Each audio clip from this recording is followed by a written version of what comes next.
بسم اللہ الرحمن الرحیم۔ آج عید کا دوسرا روز ہے۔ اللہ صبح نماز فجر کے بعد حسب معمول ٹیکسلا کی زیادہ تر آبادی کے لوگ ٹیکسلا اسٹیشن کی طرف واک کرتے ہیں، اور آج بھی واک کا سلسلہ بدستور جاری ہے۔ لیکن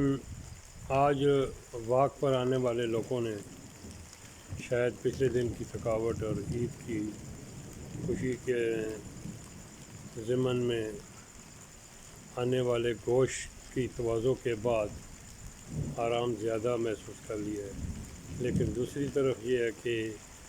اللہ تعالیٰ نے بادل کا ایک خوبصورت ٹکڑا سحر کے وقت بھیجا جو ٹیکسلا شہر پر برسا، اور موسم جو پچھلے کچھ دنوں سے انتہائی سخت بلکہ انسانوں کے جو چلنے پھرنے کے معمول سے زیادہ بن گیا تھا، اور ہم بیمار لوگوں کے حوالے سے اور بھی سخت ہو گیا تھا۔ اب باد و باران کے آنے سے اللہ پاک کی رحمت برستی ہے، اور رحمت جو ہے وہ ٹیکسلا میں برس رہی ہے۔ صبح صبح میں نے اس لمحے کو اس لیے ریکارڈ کیا ہے تاکہ آپ کو ٹیکسلا کی خوبصورت صبح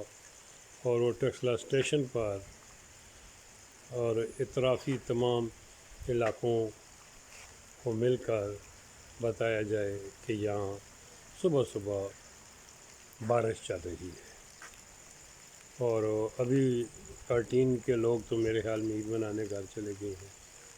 اور یہاں باد و باران کی وجہ سے مجھے میر تقی میر کا ایک شعر یاد آ رہا ہے کہ چلتے ہو تو چمن کو چلیے، سنتے ہیں کہ بہاراں ہیں، پات ہرے ہیں، پھول کھلے ہیں، کم کم باد و باران ہیں۔ تو میں اس کم کم باد و باران کے حوالے سے پھولوں بھرے علاقے میں بھی آپ کو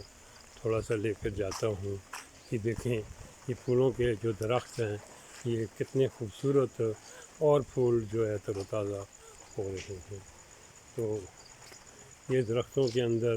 خوبصورتی جو اور خوبصورتی کو بڑھا رہی ہے، اور یہ انگریز جسے سامراج ہم کہتے ہیں، انہوں نے ہم کہتے ہیں ہمارے وسائل لوٹے تھے،